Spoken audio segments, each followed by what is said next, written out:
વિદ્યાર્થી મિત્રો, આપણે બે સર્જકો વિશે તો વાત કરી. એક હતા શરદચંદ્ર ચટ્ટોપાધ્યાય અને બીજા હતા ગુજરાતી નવલકથાકાર, ગુજરાતી સર્જક ગોવર્ધનરામ માધવરાવ ત્રિપાઠી. આજે મારે તમને ત્રીજા એક સર્જકની વાત કરવી છે. આ ભારતીય સર્જક છે અને તે છે પ્રેમચંદ.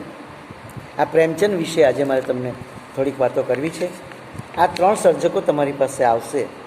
મારી તમને નમ્ર વિનંતી છે કે આ સર્જકો વિશે તમે થોડોક અભ્યાસ કરો અને આ રેકોર્ડને સાંભળો. આ અવાજને સાંભળીને એ ત્રણ સર્જકોને જીવનમાં એના જે સર્જન છે એના વિશેની માહિતી મેળવવાનો પ્રયત્ન કરો. તો પ્રેમચંદ જે સર્જક છે એના વિશે આજે મારે તમને વાત કરવી છે. આ પ્રેમચંદનું જે બાળપણ છે ગરીબાઈ અને અન્યાય સામે સંઘર્ષ કરતા વીત્યું હતું. આ છોકરાના જીવનમાં, આ સર્જકના જીવનમાં એટલી બાળપણથી જ ગરીબાઈ અને અન્યાય એને વેઠવા પડ્યા છે. ગરીબાઈનો પણ સામનો કરવો પડ્યો છે અને સાથે સાથે એટલે અન્યાયનો પણ સામનો કરવો પડ્યો છે. અને આમ સંઘર્ષમાં જ એનું જીવન વીત્યું છે. તમે એક બાજુ શરદ બાબુને જોશો, એક બાજુ ગોવર્ધનરામ ત્રિપાઠીને જોશો અને એની સાથે સાથે પ્રેમચંદને મૂકશો તો તમને ખ્યાલ આવશે. એમની 12 નવલકથાઓ, એમણે નવલકથા કેટલી લખી તો કે 12 નવલકથાઓ અને 300 જેટલી વાર્તાઓનું જે વિષય વસ્તુ છે, 12 નવલકથાઓ અને 300 જેટલી વાર્તાઓનું જે વિષય વસ્તુ છે, એ જે વિષય વસ્તુ આ અનુભવ, એનો જે જીવનનો જે અનુભવ છે એ અનુભવની પાઠશાળામાંથી અને ઉત્તર ભારતમાં જે પ્રદેશમાં તેઓ વસતા હતા ત્યાંના લોકજીવનના નિરીક્ષણમાંથી એને આ બધું મળ્યું છે. એ જે વિષય વસ્તુ મળ્યું છે તે આ છે કે આ એની જે 12 જેટલી નવલકથાઓ અને વાર્તામાં જે એણે વિષય વસ્તુનું આલેખન કર્યું છે એ ક્યાંથી મળ્યું તો કે જે પ્રદેશમાં તે વસતા હતા ત્યાંના લોકજીવનના નિરીક્ષણમાંથી અને બીજું એના જીવનની જે પાઠશાળા છે, અનુભવની જે પાઠશાળા છે, એ અનુભવની પાઠશાળામાંથી એને આ બધી વિષય વસ્તુ મળ્યું છે. આ પ્રેમચંદ છે. પ્રેમચંદે ટોલ્સ્ટોય, ગાલ્સ વર્ધી, સાદી અને મોપાસાની રચનાઓનો હિન્દી અનુવાદ પણ કર્યો છે. એની ભાષામાં, હિન્દી ભાષામાં આ બધા ટોલ્સ્ટોયનો છે, મોપાસા છે, ગાલ્સ વર્ધી, એની વાર્તાની એ બધી રચનાઓ જે છે એમની, એ રચનાઓમાં એણે હિન્દીમાં અનુવાદ પણ કર્યો છે. પછી એમણે ડિકન્સને વાંચ્યો છે. ડિકન્સ એમણે પચાવ્યો છે અને ગોર્કીના તેઓ બહુ જ પ્રશંસક હતા. ગોર્કી જે આપણા પાશ્ચાત્ય સાહિત્યકાર છે, ડિકન્સને એણે બરાબર વાંચ્યો છે તો ગોર્કીને એણે પચાવ્યો છે અને એટલા માટે જ એના પ્રશંસક હતા. ગોર્કીના તેઓ પ્રશંસક હતા.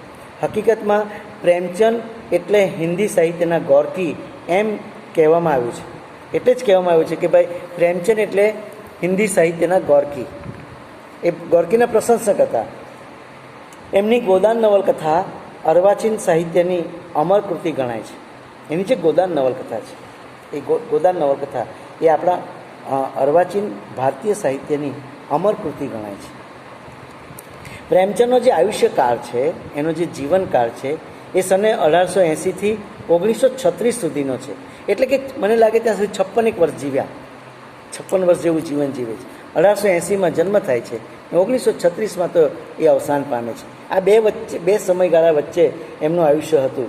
આ સમય દરમિયાન જ્યારે એમનો જન્મ થયો અને મૃત્યુ પામ્યો એ સમય દરમિયાન ભારતના સ્વાતંત્ર્ય સંગ્રામે જોર અને વેગ પકડ્યા હતા. એ વખતે સ્વાતંત્ર્ય સંગ્રામની લડાઈ ચાલુ થઈ ગઈ હતી. એનું જોર હતું એક પ્રકારનું અને આ લડાઈએ વેગ પકડેલો હતો. અને એ વેગ પકડેલા તો એમાં એના છાંટા પણ આ પ્રેમચંદની રચનામાં એના પણ અંશો તમને જોવા મળશે. પ્રેમચંદ પાશ્ચાત્ય રહેણીકરણી તથા સંસ્થાઓના અંધ અનુકરણની વિરુદ્ધમાં હતા. એને પાશ્ચાત્ય રહેણીકરણી નહોતી ગમતી. અને બીજું, આ સંસ્થાઓના જે અંધ અનુકરણ કરે છે, સંસ્થાઓના અંધ અનુકરણની વિરુદ્ધમાં આ પ્રેમચંદ હતા. તેઓ ધરતીના સાચા પુત્ર હતા અને એટલા માટે આ જે પાશ્ચાત્ય રહેણીકરણી છે એમને ગમતી નહોતી. કારણ કે ધરતીના પુત્ર હતા, એ ધરતીના સાચા પુત્ર હતા. ઝડપથી આગળ વધતા ઉદ્યોગવાદના રાક્ષસ પ્રત્યે એમને અણગમો હતો. બહુ ઝડપથી ઉદ્યોગરૂપી રાક્ષસનો ફેલાવો થઈ ચૂક્યો હતો. આખા ભારતમાં આ ઉદ્યોગોનો વિસ્તાર પામી ગયો અને આ ઉદ્યોગવાદને કારણે એક પ્રકારનો એમ કહીએ કે જંગલિયાત લોકોમાં આવવા માંડી છે. એ રાક્ષસ પ્રત્યે એને અણગમો હતો. એટલે મેં કહ્યું કે ઝડપથી આગળ વધતા ઉદ્યોગવાદના રાક્ષસ પ્રત્યે એને અણગમો હતો. એમની લાંબી નવલકથા, એક બહુ લાંબી નવલકથા છે રણભૂમિ, એ નવલકથાનું નામ છે રંગભૂમિ, બરાબર યાદ રાખજો. લાંબી નવલકથા છે, એનું નામ છે રંગભૂમિ. એમાં પ્રેમચંદ આ શંકાઓ તાદૃશ અને ચોટદાર રીતે રજૂ કરે છે. આ રંગભૂમિમાં એમણે જે મેં કહ્યું ને કે ખાસ કરીને પાશ્ચાત્ય રહેણીકરણી અને જે સંસ્થાઓના અંધ અનુકરણની જે એ પોતે વિરુદ્ધ હતા, એની વાત તમને રંગભૂમિમાં જોવા મળશે. પ્રેમચંદની આ આશંકાઓનું તાદૃશ આલેખન આ રંગભૂમિમાં થયું છે. પ્રેમચંદના સાહિત્યનો પ્રધાન સૂર છે દેશભક્તિનો. કેટલી મોટી વાત છે! એનું જે સાહિત્ય છે એ સાહિત્યમાંથી તમે જો પસાર થાવ તો તમને એમાંથી એક પ્રધાન સૂર સાંભળવા મળે, અને એ સૂર છે દેશભક્તિનો. આ બરાબર યાદ રાખજો કે એના સર્જનનો મુખ્ય સૂર દેશભક્તિનો છે. એટલે એના જે સર્જન કર્યું, એણે જે સર્જન કર્યું છે એમાંથી જો તમે પસાર થાવ તો તમને એ સૂર સાંભળવા મળે. પ્રેમચંદનો જન્મ બનારસથી 4 માઇલ દૂર લમ્હી ગામમાં થયો. એક નાનું ગામ છે, બનારસથી દૂર છે, બનારસથી 4 માઇલ દૂર છે. લમ્હી નામના ગામમાં સને 1880ના જુલાઈની 31મી તારીખે થયો. હવે વિચાર કરો, જુલાઈની 31મી તારીખે એનો જન્મ થયો. એના પિતાનું નામ છે અજાયબલાલ. નામ પણ કેવું છે! એના પિતાનું નામ છે અજાયબલાલ. એ પોસ્ટ ઓફિસમાં 25 રૂપિયાની નોકરી કરતા હતા. માસિક એનો પગાર 25 રૂપિયા હતો, અને પોસ્ટ ઓફિસમાં એક કારકુન હતા એના પિતાજી. અને એના પિતાજી જે છે એ આ પ્રમાણે પોસ્ટ ઓફિસના કારકુન હતા. એમાં એ 25 રૂપિયાની નોકરી કરતા હતા. એનો પગાર, માસિક પગાર 25 રૂપિયા હતો. અને એની માનું નામ છે આનંદી દેવી. એની માનું નામ બરાબર છે, આનંદી દેવી. એમ કહેવાય છે કે બડે ઘર કી બેટીનું સ્મરણ કરાવે એવા એ દેખાવડા હતા. બડે ઘર કી બેટી એનું સ્મરણ કરાવે એવા એ દેખાવડા હતા. સંસ્કારી હતા, અને એટલા માટે જ એ સંસ્કારી સ્ત્રીનું જે સંતાન છે તે છે પ્રેમચંદ. પ્રેમચંદનું બાળપણ ગામડામાં વીત્યું, શહેરમાં નહીં, ગામડામાં વીત્યું છે. અને એટલા માટે એમની આ બધી કૃતિઓમાં, રચનાઓમાં તમને ગામડું ડોકાશે, ગામડું તમે જોઈ શકશો. પહેલો વાર્તા સંગ્રહ એમણે જે હિન્દી સાહિત્યમાં નહીં, ઉર્દુમાં લખેલો પહેલો વાર્તા સંગ્રહ, એનું નામ છે સોઝે વતન. એ વાર્તા સંગ્રહ પ્રગટ થાય છે. પ્રગટ થતાની સાથે સરકાર એ વાર્તા સંગ્રહ જપ્ત કરી લે છે. એટલે મેં કહ્યું તે પ્રમાણે સરકારે એને જપ્ત કર્યો. અને એ જે વાર્તા સંગ્રહ હતો એણે નવાબ રાય નામના ઉપનામથી લખેલો. એટલે પ્રેમચંદ પકડી નહીં શક્યા, કારણ કે એનું ઉપનામ એણે નવાબ રાય રાખેલું. એ ઉપનામ પછી એમણે છોડી દીધું, અને એ નામ આખો જે વાર્તા સંગ્રહ છે એ પર જ સરકારે જપ્ત કરી લીધો. એટલે એમણે એ ઉપનામ પણ બદલી નાખ્યું. 6 માસની માંદગીને અંતે એની મા 6 માસની બીમારી અને એને માતા મૃત્યુ પામ્યા. 6 માસની માંદગીને અંતે માતા અવસાન પામ્યા ત્યારે તેઓ 8મા ધોરણમાં હતા. 8મા ધોરણ ભણતા હતા, એની મા મૃત્યુ પામે છે. પિતાએ 2 જ વર્ષ પછી બીજા લગ્ન કર્યા. એટલે પિતાજી લગ્ન કરે છે એટલે બીજી સાવકીમાં આવે છે. થોડા સમયમાં લગ્ન કરેલા પિતા પણ થોડા સમયમાં મૃત્યુ પામ્યા. પ્રેમચંદ મુશ્કેલીમાં મુકાયા, કારણ કે માની જે છત્ર છાયા છે, પિતાની જે છાયા છે એ ગુમાઈ બેસે છે.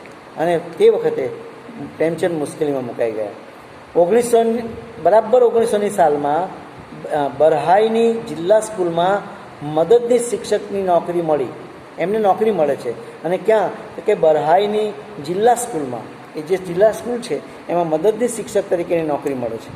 અને નોકરી મળતાની સાથે એના જીવનની જે મુશ્કેલીઓ છે એ મુશ્કેલીઓ ધીમે ધીમે દૂર થઈ જાય છે.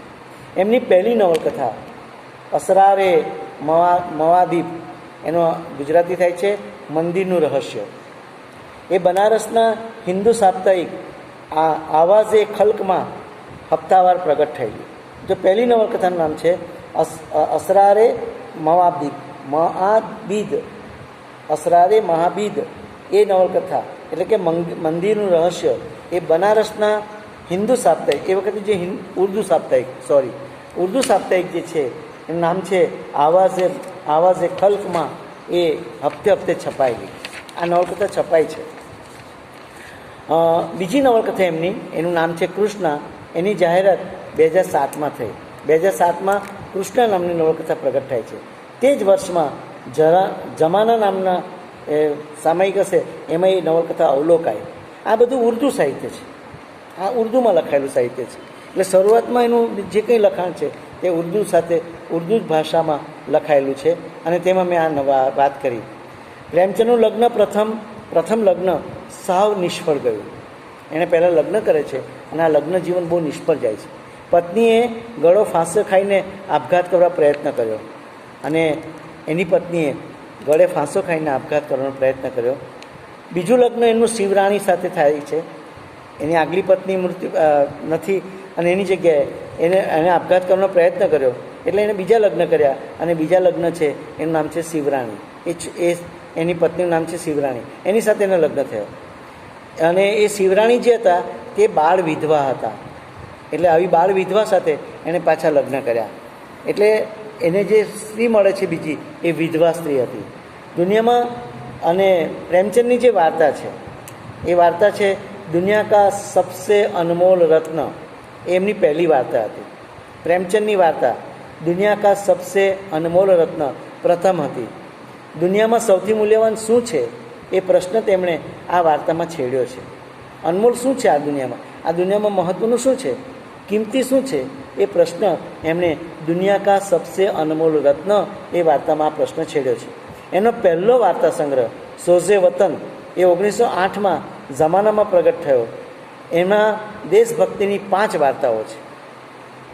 એ જમાનાની અંદર સામાયિકમાં પ્રગટ થયેલી જે વાર્તાઓ છે એટલે વાર્તા સંગ્રહ પ્રગટ થયો સોઝે વતન. એમાં 5 વાર્તાઓ બહુ મહત્ત્વની છે અને એમાં દેશભક્તિની 5 વાર્તાઓ છે.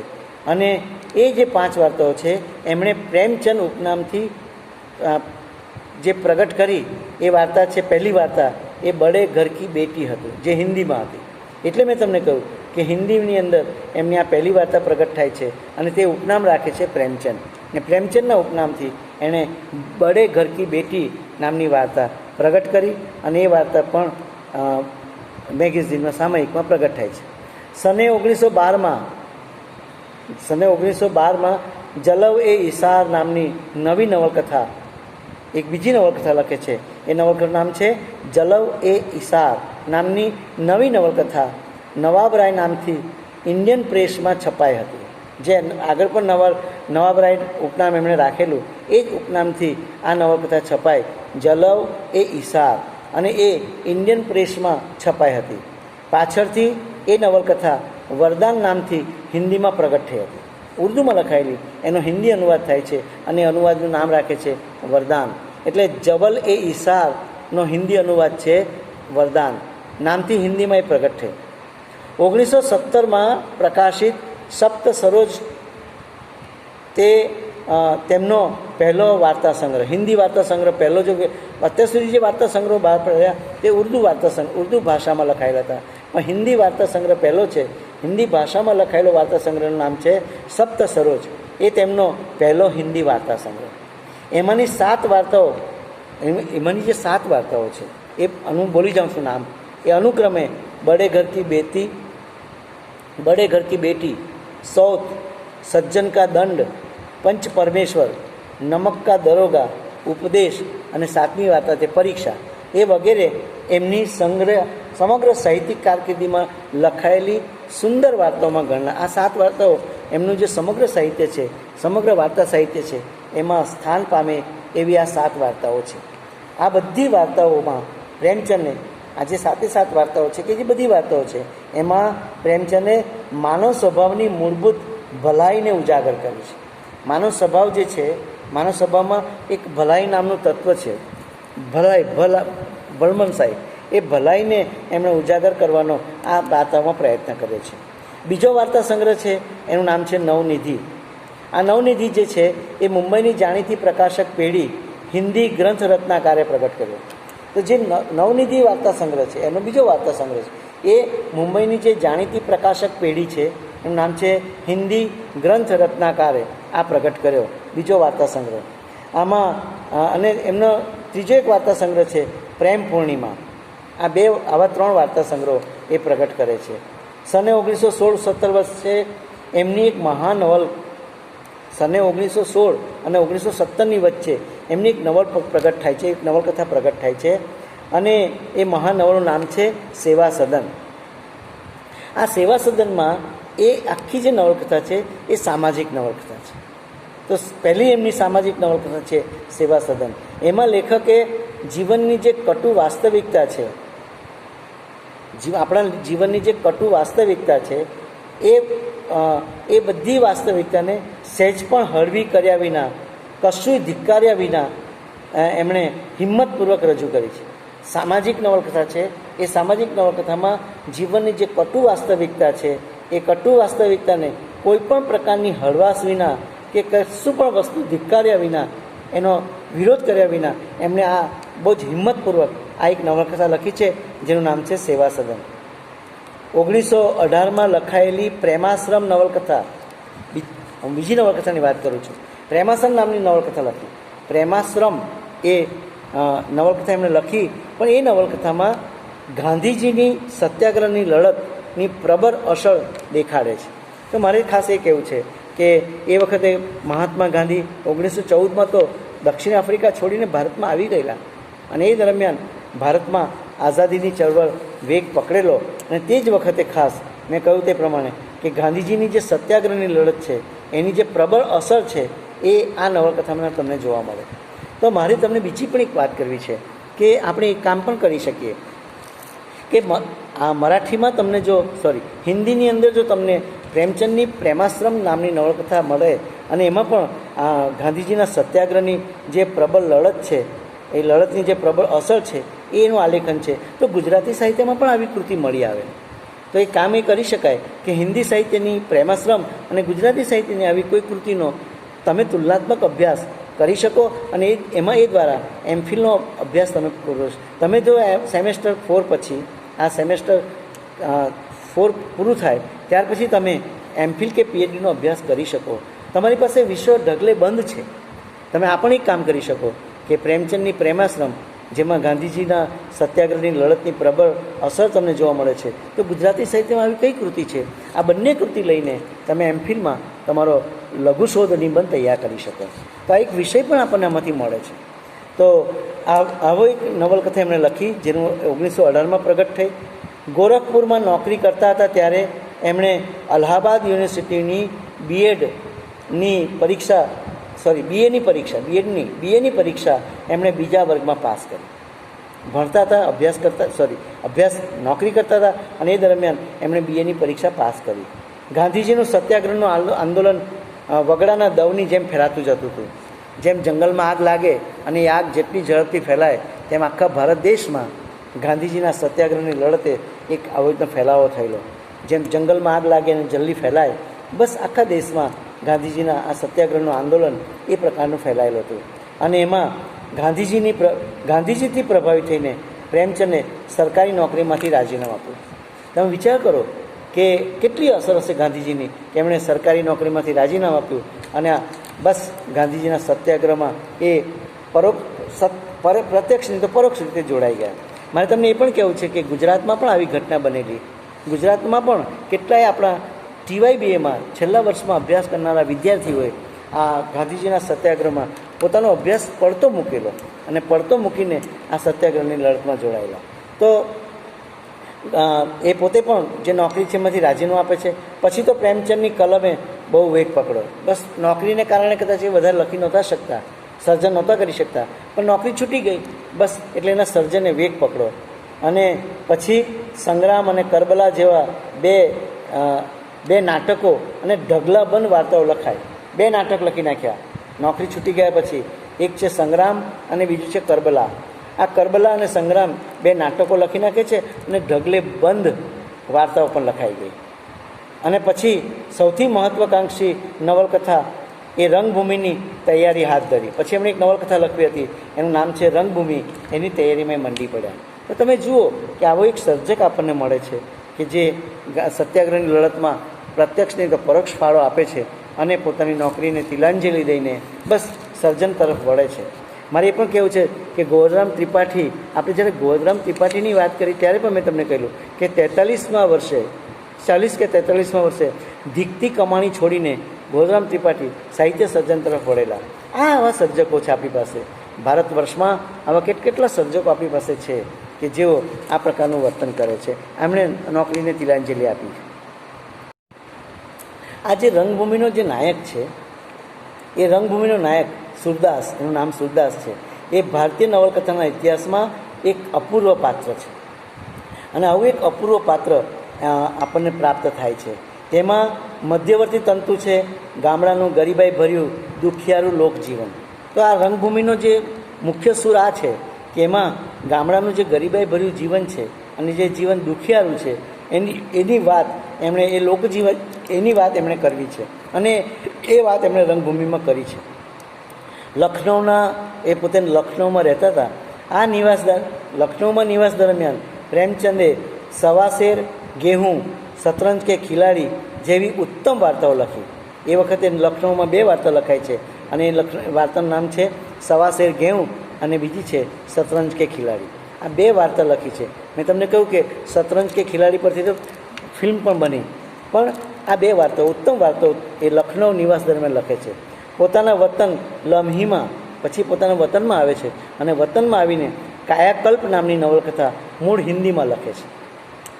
પહેલાંની શરૂઆતમાં ઉર્દૂમાં લખનારો આ સર્જક પછી હિન્દી ભાષા સાહિત્યમાં પોતાનું ખેડાણ ખેડે છે. તો એક આવી એક નવલકથા આપણને મળે છે જે લમ્હીમાં બેઠા બેઠા નવલકથાકાર લખે છે. એ નવલકથાનું નામ છે કાયાકલ્પ. પ્રેમચંદે નારી કલ્યાણને વરેલા ચાંદ પત્રમાં કહાની વિશેષકનું સંપાદન પણ કરી આપ્યું. એ વખતે આ રાજ્યમાં એક ચાંદ નામનું પત્રિકા બહાર પડતી હતી અને આ ચાંદ નામની પત્રિકામાં જે બધી વાર્તાઓ લખાય છે એ વાર્તા વિશેષાંકનું સંપાદન કરવાનું કામ પણ આ પ્રેમચંદે કરી આપ્યું. નોકરી છૂટી ગઈ છે તો આ પ્રમાણે સર્જન કરીને આવક મેળવે છે અને સાથે સાથે વિશેષાંકોમાં વાર્તાઓનું સંપાદન કરીને પણ એક આવક મેળવે છે. આ ચાંદ જે સામયિક છે એ પત્રમાં પ્રેમચંદની નવી નવલકથા, એક નવલકથા લખેલી, બહુ અદ્ભુત નવલકથા છે. પ્રેમચંદ કદાચ આ બે નવલકથાને કારણે બહુ જ આખા ભારતમાં નહીં વિશ્વમાં પ્રખ્યાત થઈ ગયા. અને તેમાંની એક નવલકથાનું નામ છે નિર્મલા. આ નિર્મલા નવલકથા આ ચાંદ નામની પત્રિકામાં હપ્તે હપ્તે છપાયેલી બહુ અદ્ભુત નવલકથા છે. બીજી છે ગોદામ અને આ નિર્મલા. આ 2 નવલકથાને કારણે પ્રેમચંદ હિન્દી સાહિત્યમાં જ નહીં ભારતીય સાહિત્યમાં પ્રખ્યાત બની ગયા. અને એનું શું વિષય વસ્તુ છે? નિર્મલાનું વિષય વસ્તુ શું છે? તો કે એનું વિષય વસ્તુ ભારતીય નારીના જીવનને, એનું જે વિષય વસ્તુ છે તે વિષય વસ્તુ આટલું છે કે જે ભારતીય નારી છે એ નારીના જીવનને વિષમ બનાવી દેનારી જે દાયજાની પ્રથા છે, દહેજ પ્રથા, એ જે દહેજ પ્રથા છે એનો વિષય વસ્તુ છે. ભારતીય નારીના જીવનને વિષમ બનાવી દેનારી જે પ્રથા છે એ દાયજાની પ્રથાને આ નિર્મલામાં લેખકે ઉજાગર કરી છે. પિતા ગુજરી ગયા અને ગુજરી જવાથી નિર્મલાને એક આધેડ વિધુર પુરુષ સાથે પરણવું પડે છે. કેમ? એને કુંવારો છોકરો ન મળ્યો. બસ એને આ નિર્મલાએ એક વિધુર પુરુષ સાથે લગ્ન કરવા પડે છે. એને કુંવારો છોકરો નથી મળતો. એના માથા પરથી પિતાની છત્રછાયા ચાલી ગઈ છે એટલે એણે પરણવું પડે છે, એક વિધુર સાથે પરણવું પડે છે. એની કથા હિન્દુ સમાજમાં પ્રવર્તી કુપ્રથાઓનો તીખાસથી ખુલ્લી પાડે છે. જે નિર્મલા જે છે એ નામ પરથી જ નવલકથા બની છે. તો આ નિર્મલા જે છે એ નિર્મલાના જીવનમાં આવી ઘટના બને છે અને તેમાં એણે વિધુર સાથે લગ્ન કરવા પડે છે. આજે આપણા સમાજમાં, હિન્દુ સમાજમાં જે આવી બધી કુપ્રથા છે એ કુપ્રથાને આ પ્રેમચંદ એકદમ તીખાસથી આપણી સમક્ષ રજૂ કરે છે. તો આવો એક સર્જક આપણને એમાંથી મળે છે. પ્રેમચંદે 1928માં માધુરી માટે એક વાર્તા મોટેરામ શાસ્ત્રી લખેલી. મેગેઝિન હશે માધુરી, અને માધુરી મેગેઝિન માટે, સામયિક માટે એક વાર્તા લખેલી. એ વાર્તાનું નામ છે મોટેરામ શાસ્ત્રી. આ વાર્તા પેલા માધુરી અંક માટે લખેલી. એ વિનોદ રચના હતી. એમાં હાસ્ય હતું, એમાં થોડોક વિનોદ હતો, થોડીક મસ્કરી હતી, એવી એક રચના હતી. લખનૌના એક પ્રસિદ્ધ વૈદ્ય, એ વખતે એણે જે હાસ્ય રચના, વિનોદ રચના લખી, જેનું નામ છે મોટેરામ શાસ્ત્રી. તો એ વખતે લખનૌમાં એક વૈદ્ય, એક ડૉક્ટર પ્રસિદ્ધ હતા. એ ડૉક્ટરને એમ લાગ્યું કે આ વાર્તા જે છે એ મારી ઉપર કટાક્ષ કરવા માટે જ લખાય છે. તમે વિચારો, એ ડૉક્ટરને એમ લાગ્યું કે આ જે વાર્તા લખાય છે એ મારા ઉપર કટાક્ષ કરવા માટે જ લખાય છે. એટલે એણે એક કામ કર્યો કે પ્રકાશકો ઉપર અને સંપાદકો ઉપર બદનક્ષીનો દાવો માંડ્યો. હવે તમે વિચાર કરો કે એમાં આવો કોઈ ઉદ્દેશ હતો જ નહીં પ્રેમચંદનો. પણ પ્રેમચંદની જે જે વાર્તા છે એ વાર્તામાં એમણે બસ એક વિનોદ માટે, થોડીક મસ્કરી કે હળવાશ માટે આ વાર્તા લખેલી, પણ એક વૈદ્યને લાગી આવ્યું અને એણે બદનક્ષીનો દાવો માંડેલો. જોકે એમાં જે કટાક્ષ કોઈ વ્યક્તિ પર નહોતો, એમાં જે કંઈ કટાક્ષ હતો એ કોઈ વ્યક્તિ પર નહોતો.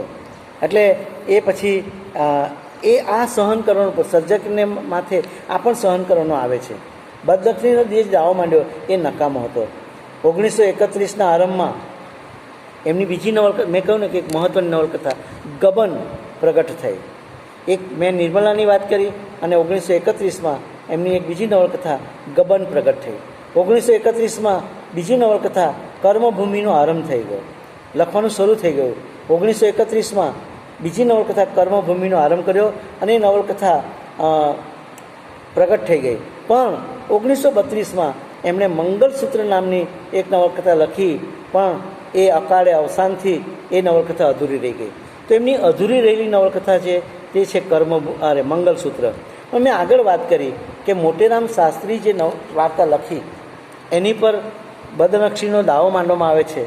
ખાસ કરીને પ્રકાશકો અને સર્જકો, સંપાદક અને પ્રકાશક પર બદનક્ષીનો દાવો માંડે છે. તમને ખબર હશે, શરદ બાબુની પણ એક નવલકથા ઉપર આ પ્રકારનો કેસ થયેલો, એના પર પણ કેસ મંડાયેલો, એનો પણ વિરોધ થયેલો. અને નવલકથા હતી શ્રીકાંત. અને શ્રીકાંત નવલકથા જ્યારે પ્રગટ થઈ ત્યારે અમુક વર્ગના માણસોએ આ નવલકથામાં એમને એમ લાગ્યું કે અમારા વર્ગના લોકો ઉપર આ વાર્તા લખાય છે, એટલે એનો વિરોધ થયેલો. તમે વિચાર કરો કે એક બાજુ પ્રેમચંદની આ નવલકથા પર બદનક્ષીનો દાવો મંડાય છે, તો પેલી બાજુ શરદચંદ્ર ચટ્ટોપાધ્યાયની શ્રીકાંત નવલકથાનો પણ બહુ મોટો વિરોધ થાય છે. તો સર્જકોએ આનો પણ સામનો કરવો પડતો હોય છે. પણ જે ગોદાન નવલકથા લખી ગબન, અને પછી એમની ગોદાન નવલકથા 1936ના જૂનમાં પ્રગટ થઈ. પેલી જે અધૂરી રહી ગઈ એનું નામ હતું મંગલસૂત્ર. એમના અવસાનને કારણે એ નવલકથા અધૂરી રહી ગઈ. પણ 1936માં એ અવસાન પામે તે પહેલાં એમની ગોદાન નવલકથા લખાય છે. અને આ ગોદાન નવલકથા એમ કહેવાય છે કે પ્રેમચંદના કાર્યનું ઉત્તમ શિખર છે અને શિખરની પણ ટોચ છે. ગોદાન એટલે પ્રેમચંદના સર્જનનું, પ્રેમચંદના કાર્યનું ઉત્તમમાં ઉત્તમ શિખર છે. અને એની પણ એ જે શિખરની પણ ટોચ હોય એવી ટોચ સર્જનની, પ્રેમચંદના સર્જનની ટોચ જો કોઈ હોય તો તે આ ગોદાન નવલકથા છે. તો મારી તમને ખાસ વિનંતી છે કે પ્રેમચંદની 3 નવલકથાઓ તો એનું ભાવન કરવી બહુ જ જરૂરી છે. એક છે નિર્મલા, બીજી છે ગબન અને ત્રીજી છે આ ગોદાન. આ 3 નવલકથાઓ હું તો એમ કહું છું કે આપણા ઘરમાં આ 3 નવલકથાઓ હોવી જોઈએ.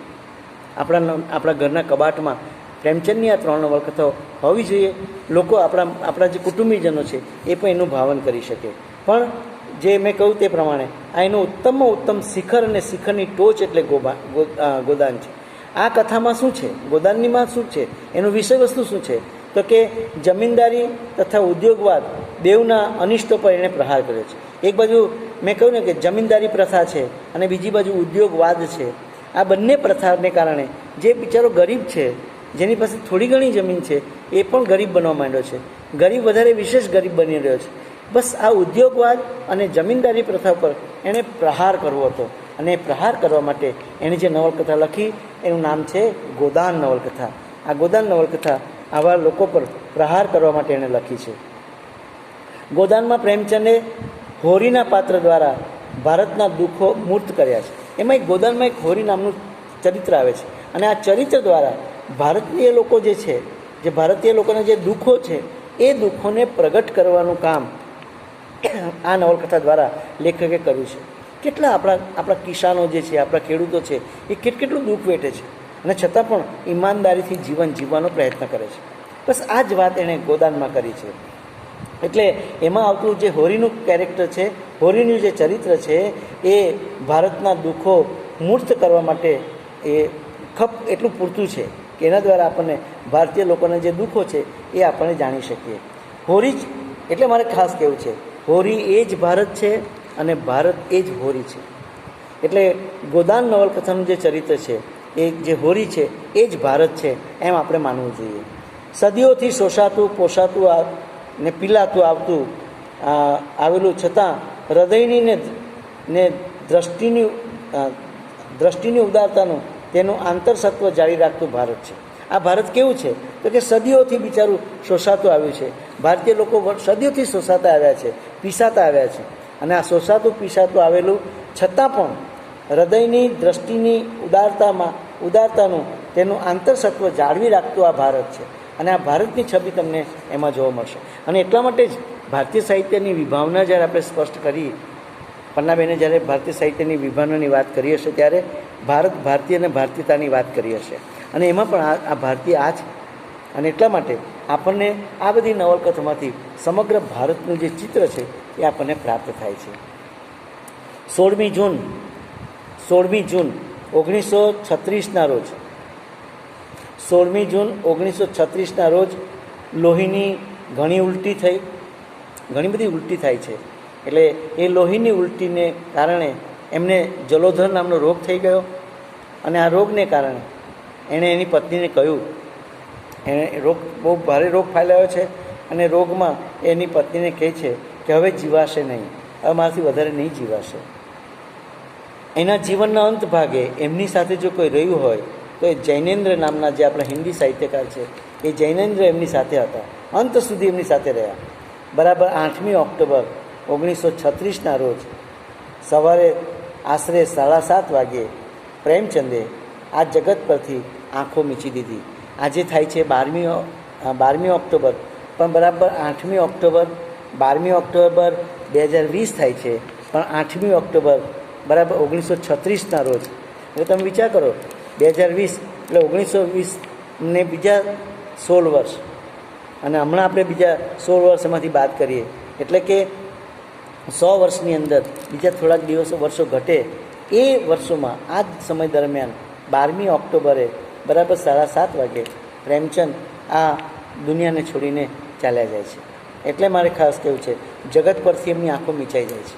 તો હવે એક સર્જક આપણને મળે છે, પ્રેમચંદ જેવા મહાન સર્જક મળે આપણને. અને પ્રેમચંદ જેવા સર્જક પાસેથી આપણને આખું જે ભારતીય સાહિત્ય જે છે, ભારતીય સંસ્કૃતિ છે, ભારતીય સાહિત્ય અને ભારતીય સંસ્કૃતિનો પરિચય આવા સર્જકો પાસેથી મળશે. મેં કહ્યું કે શરદચંદ્ર ચટ્ટોપાધ્યાયની નવલકથાઓ એનો પણ તમે કામ કરી શકો. મારે એ પણ ખાસ કહેવું છે કે આ બધી જે ભારતીય નવલકથાઓ છે એના જે ચરિત્રો છે, મેં કહું હમણાં જ મેં તમને તે દિવસે પણ વાત કરી કે આ ગોદાનનો હોરી હોય કે પછી પેલું જે મેં એક નવલકથા કહી, અને એ નવલકથા હતી કે રંગભૂમિનો સુરદાસ, કે પછી નિર્મલાની નિર્મલા. આ બધા કેરેક્ટરો છે. અને આવા બધા ચરિત્રોનો પણ તમે તમારા એમફિલ કે પીએચડીના લઘુશોધ કે મહાશોધ નિબંધમાં આવો કોઈ વિષય રાખીને પણ તમે તમારો લઘુશોધ કે મહાશોધ નિબંધ તૈયાર કરી શકો. મેં કહ્યું તે પ્રમાણે કે શરદબાબુની જે શ્રીકાંત નવલકથા છે એનો વિરોધ થયો છે, તો આ બાજુ પ્રેમચંદની જે વાર્તા છે એ પ્રેમચંદની વાર્તાનો પણ વિરોધ થયેલો. એ વાર્તાનું નામ છે મોટેરામ શાસ્ત્રી. તો એવી કયા સર્જકો છે કે જે સર્જકોની ભારતીય સર્જકો કે જે સર્જકોની વાર્તાઓ કે નવલકથાઓનો એ સમાજે વિરોધ કર્યો હોય, એ સમય દરમિયાન વિરોધ થયો હોય, એવી કઈ નવલકથાઓ કે વાર્તાઓ છે. આનો પણ તમે તમારા એમફિલ કે પીએચડીમાં અભ્યાસ કરી શકો. તો તમે જ્યારે આ બધા સર્જકોમાંથી પસાર થશો અને ત્યારે તમારી પાસે એક ઘણા બધા વિષયો લઘુશોધ માટે કે મહાશોધ નિબંધ માટે ઘણા બધા વિષયો તમને પ્રાપ્ત થઈ જશે. અને હું માનું ત્યાં સુધી તમારા જેવા વિદ્યાર્થીઓ જે લોકોએ આગળ પોતાની જિંદગી બનાવી છે એમણે આ એમફિલ કે પીએચડીનો જે અભ્યાસ છે એટલે લઘુશોધ કે મહાશોધ નિબંધ તૈયાર કરવો જોઈએ. અને તૈયાર કરવા માટે તમારે વિષયો તમારી પાસે પુષ્કળ છે. આ બધા વિષયોને ધ્યાનમાં લઈને તમે આ કામ કરી શકો. તો તમારી પાસે 3 સર્જકો આવ્યા. એક હતા શરદબાબુ, બીજા છે ગોધરામ ત્રિપાઠી અને ત્રીજા છે પ્રેમચંદ. તો આવા મહાન સર્જકોની મહાન કૃતિઓ લઈને એમાં ભારતીય સંસ્કૃતિને તપાસવાનો પણ ઉપક્રમ રાખવો જોઈએ. અને જ્યારે તમે આમાંથી બધા પસાર થાઓ, આ મારે વિચાર મને તો એ થાય છે કે પ્રેમચંદની આ બધી નવલકથા વિશે પણ વાત કરવી જોઈએ. નિર્મલા છે, ગોદાન છે, પેલી એક નવલકથા ખાસ જે બહુ મહત્ત્વની નવલકથા હતી, એ નવલકથાનું નામ છે ગબન. તો આ જે નવલકથા છે, ગબન, ગોદાન, નિર્મલા, આવી બધી નવલકથાઓમાંથી કોઈ એક એક નવલકથાઓ લઈને આવા બધા મહાન સર્જકોની આવી બધી કૃતિઓ લઈને આપણે અભ્યાસ કરવો જોઈએ. અને આ બધી નવલકથાની એની વિષય વસ્તુ કે એની કથા વસ્તુનો મારે પરિચય તમને કરાવવો જોઈએ. પણ આમ કરવા બેસું તો મને લાગે છે ત્યાં સુધી આપણો જે અભ્યાસ છે એ વિશેષ રૂપે પૂર્ણ ન થઈ શકે. એટલે આવા એક મહાન સર્જક આપણને મળે છે. મને જે વાતો ગમી છે, જે વાતો મને ગમી છે એના નીચે તો એને મેં તમારી પાસે જ્યારે જો કદાચ ઝેરોક્ષ જોઈતી તો મળશે, પણ એને મેં બરાબર ધ્યાનથી એની નીચે અંડરલાઇન કરી છે. કે પહેલી એક વાત છે કે પ્રેમચંદને આપણે હિન્દી સાહિત્યના ગોર્કી તરીકે આપણે ઓળખવામાં, એ પોતે પણ હિન્દી સાહિત્યના ગોર્કી તરીકે ઓળખવામાં બહુમાન સમજતા હતા. એટલે એના માટે એ હિન્દી સાહિત્યના ગોર્કી છે એવું કહેવાયું છે. અને હજુ પણ મારે ખાસ કહેવું છે કે એમની જે સાહિત્ય છે એ સાહિત્યનો પ્રધાન સૂર જો કોઈ હોય તો તે દેશભક્તિનો છે.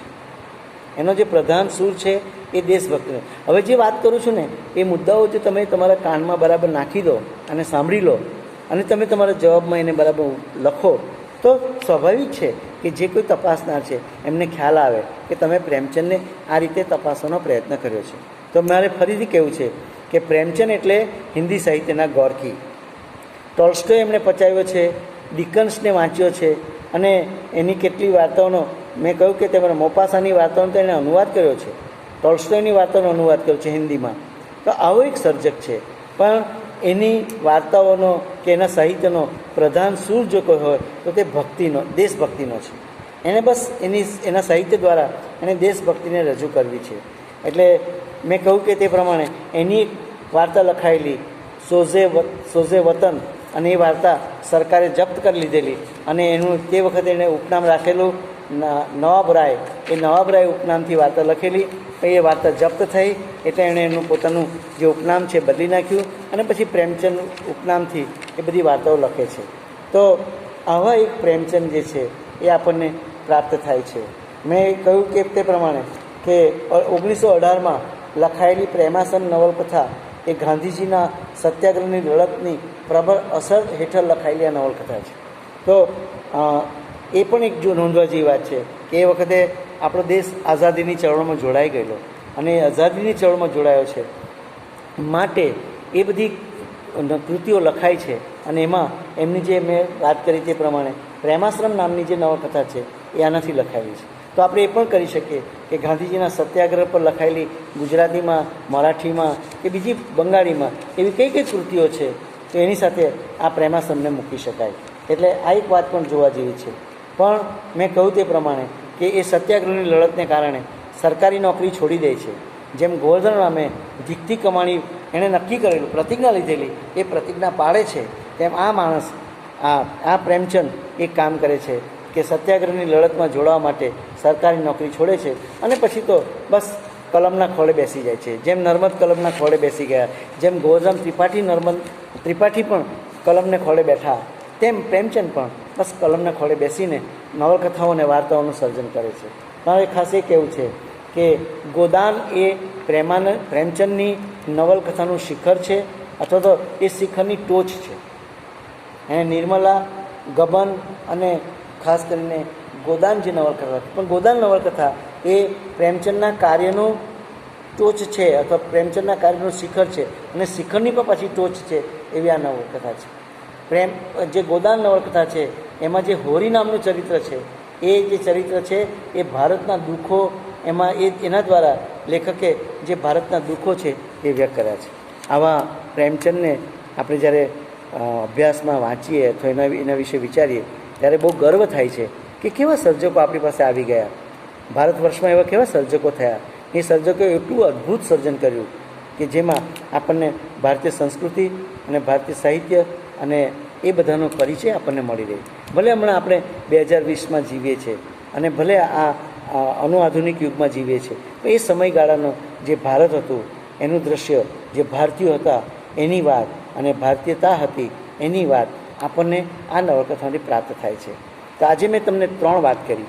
એક, માહિમજી ખાલી નવલકથાનો આરંભ, બીજું માહિમજી નવલકથાનો અંત, અને ત્રીજું પ્રેમચંદ જે છે એ પ્રેમચંદ જે સાહિત્યકાર છે એને મેં 2 વિભાગમાં 20-20 મિનિટના 2 સ્લોટ બનાવ્યા છે અને એમાં એ દ્વારા મેં રજૂ કરવાનો પ્રયત્ન કર્યો છે. હવે પાછા આપણે મળીશું.